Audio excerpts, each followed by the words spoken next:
নাতাশা ঝটিতে ইয়ানের দিকে ঝুঁকে পড়ে সাদা টি শার্টের বুকে মুখ গুজে দিল। এক হাতে শক্ত করে টি শার্ট টেনে ধরে নিজের ঠোঁটে লালচে লিপস্টিক মুছতে লাগল।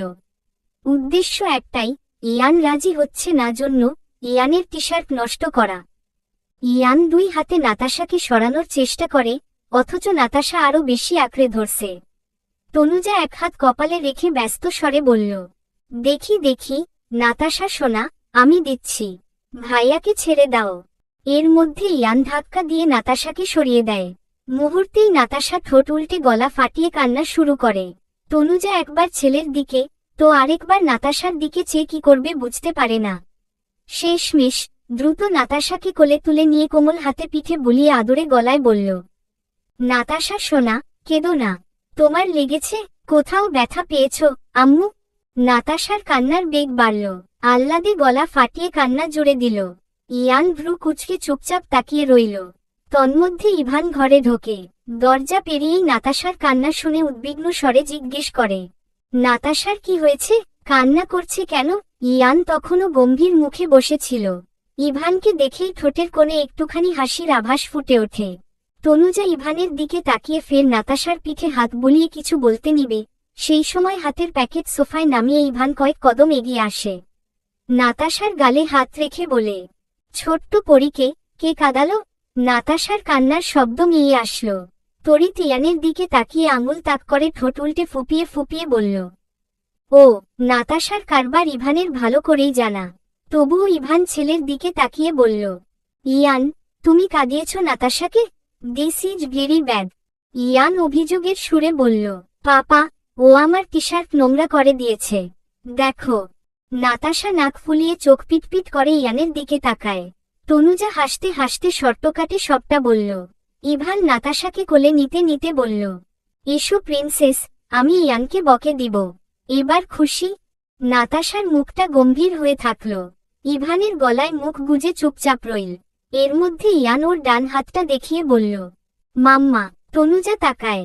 নাতাশাকে ছাড়াতে গিয়ে লিপস্টিক লেগেছে ইয়ানের হাতে। ছেলের মুখের অভিব্যক্তি মুহূর্তেই পড়ে নেয় তনুজা। ইয়ান পরপর এক হাত টি শার্টে ধরে কপাল কুঁচকে বলে, এটা। ইভান ছেলের মুখের বিরক্তিভাব স্পষ্ট অনুমান করে নেয়। ইভান তনুজাকে উদ্দেশ্য করে বলল, টি শার্ট চেঞ্জ করে দাও। হ্যাঁ।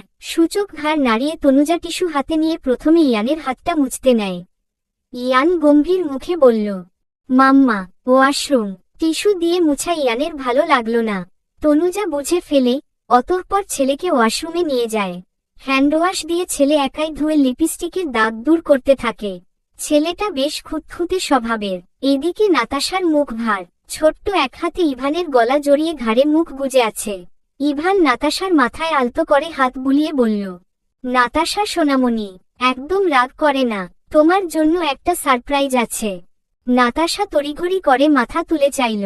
চোখ বড় বড় করে ইভানের দিকে তাকায়। এক মুহূর্তেই কান্নার সবকিছু ভুলে গেছে এমন। ইভান হাসিমুখে সোফার উপর থেকে প্যাকেট হাতে তুলে নেয়। একটা রঙিন চকলেট বক্স বের করে নাতাশার দিকে বাড়িয়ে বলল, এই নাও, তোমার প্রিয় চকলেট। নাতাশার চোখ চকচক করে উঠল। নাতাশা এক মুহূর্ত দেরি না করে চকলেটের দিকে হাত বাড়িয়ে দিল। এক হাতে বুকের সাথে চেপে ধরে। এর মধ্যে ইয়ান ওয়াশরুম থেকে বেরোয়। নাতাশা সরু চোখে তাকিয়ে বলল, ওতে দিবে না? ইভান মৃদু হেসে বলল, ওর জন্যও আছে, কিন্তু তুমি তো আগে কান্না থামাও, এবার হাসো। নাতাশা ভ্রুট্রু কুঁচকে ফেলল। ইভানের গালে হাত রেখে আধো আধো বলিতে বলল, বয় পাপা। ইভান মুখটা কিঞ্চিত নামিয়ে নাতাশার মুখের দিকে চাইল। স্মিত হেসে বলল, হ্যাঁ সোনা। গাল ফুলিয়ে বলল, ও পতা, ওতে দিবে না।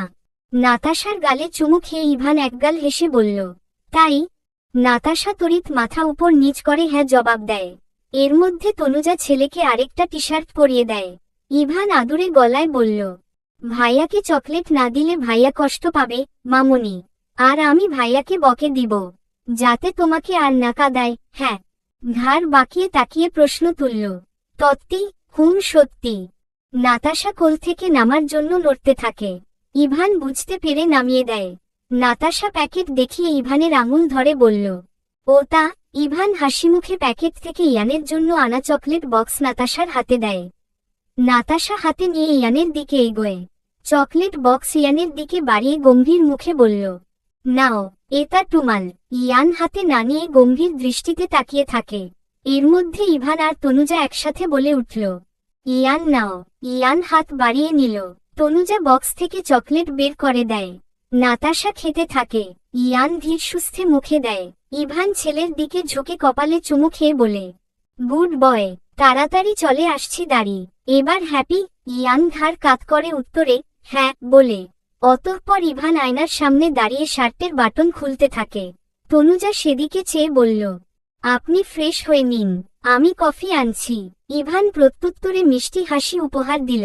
তনুজাও স্মিত হাসে। দিব্য আলমারির ড্রয়ার একের পর এক টেনে খুলছিল।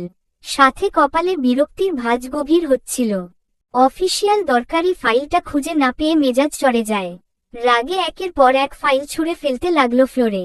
কাগজের খসখস শব্দ ঘরের নীরবতা চিরে দিচ্ছিল। হঠাৎ একদম নিচের একটা ফাইল হাতে নিয়ে ছুঁড়ে মারতে গিয়েই দিব্যর হাত থমকে গেল। দিব্য ভালো করে নজর বুলিয়ে দেখে এটা সেই পুরনো এনভেলাপ। মুহূর্তেই দিব্যর ভুরু কুঁচকে গেল, নিঃশ্বাস ভারী হয়ে আসে। হাতে এনভেলপটা সামনে তুলে ধরল। একটা পুরনো স্মৃতি যেন কাগজের পাতার ফাঁক গলে দু চোখে চিকচিক করে উঠল। রাতের শহর কৃত্রিম আলোর রোশনাইয়ে ঝলমল করছে। জানালার পাশ ঘেঁষে থাকা কুশনে বসে দিব্য ফোনে ব্যস্ত, কাজের মেইল চেক করছে। হঠাৎ নীতি সামনে দাঁড়িয়ে হালকা কেশে দৃষ্টি আকর্ষণ করে। মুহূর্তেই দিব্যর কপালে বিরক্তির ছাট পড়ে। ফোন থেকে দৃষ্টি সরিয়ে সামনে তাকাতেই নীতির হাতে একটা ব্র্যান্ডেড এনভেলাপ, সোনালি এমবস করা লোগো মেডিকেল সেন্টার নজরে আসে। দিব্য কপাল কুঁচকে রসক্ষীণ গলায় শুধাল, ওটা কি? নীতি মৃদু হাসল, বলল, আরে খুলেই দেখো না, তোমার জন্য একটা ইম্পর্ট্যান্ট জিনিস আছে। ফোনটা পাশে নামিয়ে দিব্য বিরক্তিমাখা মৃদু রাগী মুখবিবরে এনভেলপটা হাতে নেয়। আলতোভাবে খুলে রিপোর্ট বের করে। চোখ চলে যায় সোনোগ্রাফ ইমেজের দিকে। নিচে ডাক্তারি রিপোর্ট, কনফার্ম প্রেগন্যান্সি। দুই হাতে রিপোর্ট ধরে নিশ্চল চাহনিতে চেয়ে রয় দিব্য। প্রথমে কিছু বুঝতে পারে না, রিপোর্টের দিকে ফ্যালফ্যাল চোখে তাকিয়েই থাকে। চোখ স্ক্যান করে যাচ্ছে, কিন্তু মস্তিষ্ক তথ্যটা গ্রহণ করতে পারছে না। বিষয়টা ঠাহর করতে দিব্যর বেশ কয়েক সেকেন্ড বিলম্ব হয়। নীতি 2-3 বার হবে প্রাঙ্ক করেছে, এবারে নীতি সকালে প্রেগন্যান্টের কথা মুখে বলেছিল। কিন্তু দিব্যর বিশ্বাস হয়নি, ধরেই নিয়েছিল নীতি পূর্বের ন্যায় ফাজলামি করে বলছে। বাট এখন রিপোর্ট দেখে দিব্য স্তব্ধ, বিমূঢ় দাঁড়ি। দিব্যকে চমকে দিবে বলে নীতি বাড়ির কাউকে না জানিয়ে তনুজার সাথে শপিংয়ে যাওয়ার নাম করে হসপিটালে যায়। দিব্য স্তব্ধ হয়ে জিজ্ঞেস করল, ওয়েট, এটা কি? নীতি, তুই কি সিরিয়াস? এটা কি সত্যি? নীতি মুচকি হেসে ধীরে ধীরে বলল, হ্যাঁ, মিস্টার রাগী টু ড্যাডি। দিব্য মুহূর্তেই নীরব হয়ে যায়। চোখ দুটো বিস্ফোরিত হয়। নীতি পরপর দিব্যর কোলের উপর বসে দুই হাতে গলা জড়িয়ে ধরে। নরম স্বরে ফের বলে, একদম সত্যি, মাই অ্যাংরি কিং, পাপা টু বি। তুমি এবার শুধু রাগী দিব্য না, বাবা দিব্য হতে চলেছ। নীতির কণ্ঠস্বর মন্ত্রমুগ্ধের ন্যায় শোনাল। মুহূর্তে দিব্যর মুখের রাগী আদল বদলে যেতে থাকে। প্রথমে ভ্রু কুঁচকে অবিশ্বাস, তারপর বিস্ময় নিয়ে নীতির মুখ পানে চায়। নিঃশ্বাস বন্ধ করে ফেলার মতো একটা অনুভূতি হচ্ছে দিব্যর। দিব্য আল্ট্রাসাউন্ড রিপোর্টটা দুহাতে ধরে আবারও দেখতে থাকে। ফিটাসের ব্রেথ, ওয়েট এসব লেখা পড়তে গিয়ে কেমন দম বন্ধকর অনুভূতি হতে থাকে। দিব্য শক্ত করে ধরে রিপোর্টটা। সবচেয়ে দামি ট্রফি হাতে পেয়েছে এমন ফিলিংস হচ্ছে। দিব্য গভীর শ্বাস নেয়, পরপর নীতিকে এক ঝটকায় জড়িয়ে ধরে বুকের সাথে মিশিয়ে নেয়। দিব্য ওর অভিব্যক্তি ভাষায় প্রকাশ করতে পারছে না। কেমন অদ্ভুত সুখময় অনুভূতি বইছে তনুমন জুড়ে। দিব্য আলগোছে নীতির পেটের উপর একটা হাত রাখে। মেদহীন মসৃণ পেট উষ্ণ হাতে ছুঁয়ে দেয়। চোখ দুটো বুজে নিজের অস্তিত্বকে অনুভব করার চেষ্টা করে। আনন্দে চোখে জল চিকচিক করে ওঠে। বাকরুদ্ধ দিব্যর চোখে মুখে একরাশ আবেগ আর মিষ্টি অনুভূতির ছোঁয়া। মুখে ফুটে ওঠে শান্ত হাসি। পরপর নিজেকে সামলে ঠান্ডা স্বরে বলে Dibya, the most beautiful moment of my life, and this is just the beginning. কথা শেষ করেই নীতির মুখ দুই হাতে তুলে ধরে দিব্য। নীতির সুডৌল কপালে ঠোঁট ছুঁয়ে প্রগাঢ় চুম্বন আঁকে। আবেগে আপ্লুত হয়ে নীতি শক্ত করে আঁকড়ে ধরে দিব্যকে। আশ্লেষের উত্তাপে নীতির মৃগ আখিজোড়া মুদে আসে। সময়টা যেন থমকে দাঁড়ায়, রুময় নিস্তব্ধতায় ছেয়ে যায়। রুম জুড়ে শুধু বয় এক নতুন জীবনের আগমনের আনন্দ উচ্ছ্বাস। ডিনারের পর তনুজার সাথে সবকিছু গুছিয়ে নীতি মাত্রই রুমে পা রাখে। প্রবেশ করতেই ওর চোখ বিস্ময় বড় হয়ে যায়। আতঙ্কিত কণ্ঠে চিৎকার করে ওঠে, ইয়া আল্লাহ, পুরো রুমটা এলোমেলো করে কি অবস্থা করেছ? এইটা রুম নাকি গোয়ালঘর? নীতির কথায় দিব্যর সম্বিত ফিরে আসে। স্মৃতির ঘোর কাটে। নীতির কণ্ঠে বিরক্তির ঝাঁজ স্পষ্ট। কিন্তু নীতির অসন্তোষ উপেক্ষা করেই হাতে থাকা এনভেলপটি আলমারির ড্রয়ারে সযত্নে রেখে দেয় দিব্য। নীতির দিকে তাকিয়ে বলল, আমার নীল রঙের ফাইলটা কোথাও পাচ্ছি না। হঠাৎ কোথায় হাওয়া হয়ে গেল? নীতি ফোঁস করে নিঃশ্বাস ফেলে এগিয়ে আসে। একটু খুঁজেই একটা ফাইল হাতে ধরে জিজ্ঞেস করে, এটা? দিব্য ফাইলটা হাতে নিতে নিতে ছোট করে বলল, হু। নীতি দাঁত কটমট করে চোয়াল শক্ত করে চাইল। দিব্য ডোন্ট কেয়ার ভঙ্গিতে সোফায় বসে ল্যাপটপ কোলের উপর তুলে কাজে মনোযোগ দেওয়ার চেষ্টা করে। এদিকে নীতি ক্ষুব্ধ স্বরে গোজগোজ করতে করতে ফাইলগুলো গুছিয়ে রাখতে থাকে। কয়েকদিন পর, আর মাত্র 2 দিন পরেই ইয়ানের জন্মদিন। নীতি আর নৃত্য হঠাৎ বায়না জুড়ে বসে এবারের জন্মদিনের আয়োজন মির্জাদের গাজীপুরের বাংলো বাড়িতে করবে। অনেকদিন কোথাও ঘোরাঘুরি হয় না। সবাই মিলে এই ফাঁকে একটু হাওয়া বদলও হবে। জন্মদিনের 2 দিন আগেই বাচ্চা পার্টিরা যাবে, হই হুল্লোড় করবে। ছোট বোনদের আবদার হাসিমুখে ইভান মেনে নেয়। বৃদ্ধা নূরজাহানকে একলা ফেলে এত আগেই আসতে রাজি হয় না শিরিন। বাচ্চারা সবাই আগে যাক, আনন্দ উচ্ছ্বাস করুক। বড়রা জন্মদিনের দিন সকাল সকাল উপস্থিত হবে। সময়টা দুপুর গড়িয়ে বিকেল। ইভান ড্রাইভ করছে। বাবার পাশের সিটে ইয়ান বসে। গভীর দৃষ্টি জোড়া তার সামনে নিবন্ধ। ব্যাক সিটে তনুজার কোলের উপর নাতাশা বসে। একবার উঠে দাঁড়াচ্ছে তো বসছে। গলা বাড়িয়ে এদিক ওদিক তাকাচ্ছে। কুটুস কুটুস করে পাখনার মতন প্রশ্নের ঝুলি খুলে বসেছে। তনুজা কোনো প্রকার বিরক্তি ছাড়াই সুন্দর করে উত্তর দিচ্ছে। এমন সময় পাশে বসা নৃত্য বিরক্ত হয়ে বলল, এই পাখনি, এবার একটু মুখটা বন্ধ রাখো। আর এত নড়াচড়া কেউ করে? ইয়া আল্লাহ, আমার ড্রেসটা ডলে একদম দলাই মলাই করে ছাড়লে। এই বলে নাতাশার গাল টিপে দেয় নৃত্য। নাতাশা তৎক্ষণাৎ তনুজার দিকে তাকিয়ে অভিযোগ করল, বয় মাম্মা, নৃত্য পতা মেরেছে। তনুজা হেসে বলল, মারেনি সোনা, খালামণি তো আদর করল। আমাদের সোনামণিকে কেউ কখনো মা রতে পারে? মণি তো তোমায় আদর দিল। নৃত্য ফের নাতাশার গাল ছুঁয়ে টুক করে চুমু খায়। নাতাশা হাতের উল্টো পাশ দিয়ে চুমু খাওয়া জায়গা ডলতে থাকে। ডলতে ডলতে চোখ উল্টে চেয়ে ছোট্ট নাকটা কিঞ্চিত ফুলিয়ে শাসানোর সুরে বলল, আমাল পাপাকে বলে দিব, তুমি পতা। আমাল মুখে তুতু দেও, পাপা তোমাকে বকবে, হু। শহর ছেড়ে অনেকটা দূরে মফস্বলের নির্জন পরিবেশ। বিকেলের নরম আলো চারপাশে ছড়িয়ে পড়েছে। ইভানের কালো মার্সিডিজ গাড়িটা মেইন ফটক পেরিয়ে ধীরে ধীরে ঢুকল বাড়ির আঙিনায়। দুপাশের ফুলের বাগান থেকে হালকা সুগন্ধ ভেসে আসছে। গাড়ির চাকার শব্দে শীতল বিকেল যেন আরো গভীর হয়ে উঠল। আলিশান ডিজাইন করা একতলা বাড়ি, বিশালাকা আঙিনা, সামান্য এগিয়ে সামনে সবুজ বাগান, দক্ষিণে বড় পুকুর। নারিকেল আর সুপারি গাছের ছায়া পড়েছে পানির ওপরে। বাতাসে গাছের পাতা দোলার মৃদু শব্দ আর পাখির কিচিরমিচির মিলেমিশে এক অদ্ভুত সুর তৈরি করেছে। বাড়ির অফ হোয়াইট রঙের দেয়ালে পড়া শেষ বিকেলের আলো বাড়িটাকে আরো সৌন্দর্যময় করে তুলেছে। শহরের কোলাহল থেকে দূরে, প্রাকৃতিক সৌন্দর্যে ভরপুর বাড়ির চতুর্দিক। গাড়ি পার্ক করে ইভান প্রথমে ছেলের দিকে তাকায়। মুখে আলতো হাসি নিয়ে ছেলের কপালের চুলগুলো পিছনে ঠেলে দেয়। আদুরে স্বরে জিজ্ঞেস করল, ইয়ান, বাবা, ঠিক আছো তুমি? জার্নি করে খারাপ লাগছে কি? ইয়ান তৎক্ষণাৎ জবাব দেয়, no papa, I am good. ছেলের গাল ছুঁয়ে ইভান বলল, ভেরি গুড, মাই চাইল্ড। পরপর নিজের, তারপর ইয়ানের সিট বেল্ট খুলে ডোর খুলে নেমে দাঁড়ায়। ওপাশে গিয়ে ইয়ানকে নামিয়ে দেয়। অতঃপর পিছনের ডোর খুলে তনুজার কোল থেকে নাতাশাকে নামিয়ে দেয়। বাচ্চা দুটো চোখ ঘুরিয়ে ঘুরিয়ে দেখতে থাকে। এই প্রথম বাচ্চাদের এখানে আসা। ওপাশ দিয়ে নৃত্য নেমে ফুল গাছের দিকে এক দৃষ্টিতে চেয়ে থাকে। শাড়ির কুচি এক হাতে আগলে তনুজা নেমে দাঁড়ায়। বাড়ির কেয়ারটেকার এসে সালাম বিনিময় করে। সদর দরজা খুলতে ব্যস্ত হয়ে পড়ে। ওরা আসবে বলে লোক নিয়ে সব ধোয়া মুছা করে ফোকা ফোকা করে রেখেছে। একটা মেডো ঠিক করেছে, যে কদিন ওরা থাকবে সাহায্য করার জন্য। ইভান ছেলের হাত ধরে বলল, লেটস গো। ইয়ান বাবার দিকে চেয়ে বলল, শিওর পাপা। তনুজা আর নৃত্যকে উদ্দেশ্য করে বলল, তনুজা, নৃত্য ভেতরে চলো। নৃত্য এগোতে থাকে।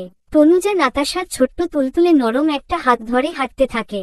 এমন সময় নাতাশা কপাল গুটিয়ে প্রশ্ন করল, মাম্মা পাপা আতবে না? আসবে সোনা, নিশ্চয় আসবে। এই তো একটু পরেই চলে আসবে। তোমার পাপা মাম্মাকে নিয়েই এলো বলে। নীতির কলেজে আজ প্রোগ্রাম ছিল, তাই ওদের সাথে আসতে পারেনি। দিব্য বলেছে ও নীতিকে কলেজ থেকে নিয়ে সোজা এখানে চলে আসবে। হাইওয়ের উপর সূর্যের আলো ঝিকমিক করছে, বাতাসে হালকা গরমের ছোঁয়া। দিব্য এক হাতে হালকা করে থ্রোটল চেপে স্পিড বাড়িয়ে দেয়। দিব্যর গায়ে সাদা টি শার্ট, ওপরে আকাশি শার্ট। শার্টের বোতাম খোলা। স্পিড বাড়ানোর দরুন বাতাসে শার্টের কোনা পতপত করে উঠতে শুরু করে। পিছনে গম্ভীর হয়ে বসে আছে নীতি, মুখে যেন অমানিসা নেমেছে। দিব্য একবার পিছনে তাকিয়ে বলল, ভালো করে ধরে বসো। তোত্তারামি করে আছিস। তোর তোত্তারামির জন্য দুর্ঘটনা ঘটলে সবাই আমাকে দোষারোপ করবে। নীতি শুনেও না শোনার ভান করে, হাত দুটো গুটিয়ে নিজের কোলের উপর রেখে দেয়। নীতি আজ পণ করেছে কিছুতেই দিব্যকে ধরে বসবে না। মুখটা রাগে ভার হয়ে আছে, ঠোঁট দুটো শক্ত করে চেপে রেখেছে। দিব্যর উপর নীতির মেজাজ চটে আছে।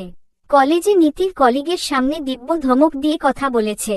শুধু তাই নয়, লোকজনের মাঝে নীতির হাত ধরে টেনে বাইকের কাছে এনেছে। কলেজের প্রোগ্রাম শেষে গেইটের সামনে দিব্যর জন্য ওয়েট করছিল নীতি। সেই সময় একজন ছেলে কলিগ আসতে নিয়ে আলাপ জুড়ে দেয়। নীতি ফর্মালিটিজ করতে কথা বলতে থাকে। ওদিকে কলিগের সাথে হেসে হেসে কথা বলতে দেখে দিব্যর রাগ হয়। দিব্য রাস্তার পাশে বাইক ব্রেক কষে হর্ন দিতে থাকে। নীতি খেয়াল করেনি, এতে দিব্যর রাগ তোরাগ সপ্তম আসমান ছোঁয়। বাইক থেকে নেমে সোজা নীতির সামনে দাঁড়িয়ে বলা নেই কওয়া নেই কবজি ধরে টান দিয়ে বাইকে বসায়। সাথে ধমকের সুরে বলে, কখন থেকে হর্ন দিচ্ছি, কান কোথায় থাকে শুনি? খেজুরে আলাপ জুড়েছিস। ব্যাস, এই নিয়ে নীতির মনে অভিমানের পাহাড় জমে। বাইক পিচের রাস্তা দিয়ে যাচ্ছিল। হঠাৎ নীতির কণ্ঠে অভিমান অভিযোগ নামল, ওভাবে আমার কলিগদের সামনে হাত ধরে আনলে? ইভেন স্টুডেন্টরাও আশেপাশে অনেকে ছিল। সবাই কি ভাববে? সারা দুনিয়াকে জানিয়ে দিলে তোমার আচরণ রূঢ়। দিব্য নির্লিপ্ততা কণ্ঠে বলল, হাত ধরে না এনে তোকে কোলে তুলে আনলে বেটার হতো, তাই না? সারা দুনিয়া জানতো আমি রোমান্টিক। দিব্যর তোত্তারা কথা শুনে নীতির পিত্তি জ্বলে উঠল। নীতি সিদ্ধান্ত নেয় এর সাথে কথাই বলবে না। বিল্ডিংয়ের ভেতরে 3টা বেডরুম, ড্রয়িং রুমের একপাশেই ডাইনিং স্পেস, তারপর বর্ষর কিচেন। প্রতিটা বেডরুমের সাথে লাগোয়া বড় বড় ব্যালকনি। নীতিদের আসতে আসতে সন্ধ্যা পেরিয়ে যায়। নীতি এসেই গোমরা মুখে ফ্রেশ হতে যায়। সোফায় ইয়ান আর নাতাশা বসেছিল। দিব্যকে দেখেই মেয়ে একগাল হেসে উচ্ছ্বাসিত কণ্ঠে বলে, পাপা। দিব্যর মুখেও হাসি ফোটে। দিব্য পকেট থেকে ক্যাডবেরি বের করে প্রথমে ইয়ানের দিকে বাড়িয়ে বলে, চাচ্চু এটা তোমার। ইয়ান হাতে নিয়ে বলে, থ্যাংক ইউ চাচ্চু। ইয়ানের গাল টিপে বলল, ওয়েলকাম বেটা। পরপর নাতাশার দিকে ক্যাডবেরি বাড়িয়ে বলল, প্রিন্সেস এটা তোমার। নাতাশা হাতে নেয়, 2 হাত ফাঁক করে আহ্লাদি গলায় আবদারের সুরে বলে, তোলে। দিব্য এক ঝটকায় মেয়েকে কোলে নেয়। রাতের খাওয়া দাওয়া পর্ব অনেকক্ষণ আগেই শেষ হয়েছে। দিব্য আর ইভান সোফায় বসে ফোন স্ক্রুল করছে আর রাজনৈতিক, আন্তর্জাতিক বিষয় নিয়ে হোয়াইট টকে ব্যস্ত। এদিকে আসার পর থেকে নীতি দূরে দূরে আছে, দিব্যর দিকে তাকাচ্ছে না অবধি। দিব্যর কেমন লাগছে?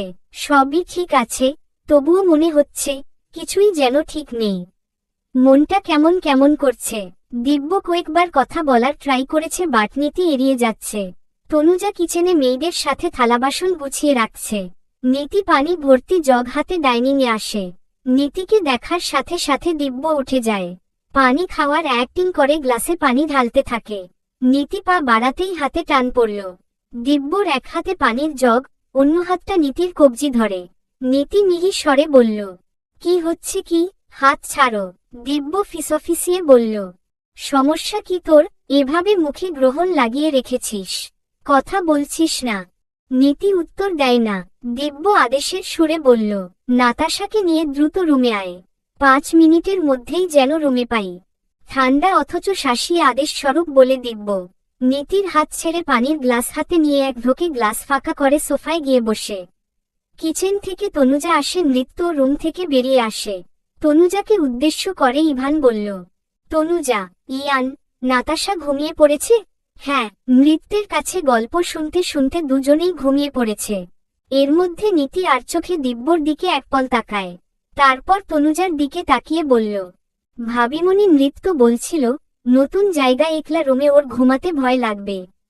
তাই বলছি আমি নৃত্যের কাছে থাকছি, আর নাতাশা যেহেতু তোমাদের রুমেই শুয়ে পড়েছে, থাকো, নাতাশা আজ তোমাদের কাছেই থাক। নৃত্য আর আমি এক রুমে থাকছি। ওদিকে নৃত্য যেন এভারেস্টের চূড়া থেকে টুপ করে জমিনে পড়ে এমন অবাক বনে যায়। নৃত্য ভাবে, আরে আরে আরে আমি আবার কখন এসব বললাম?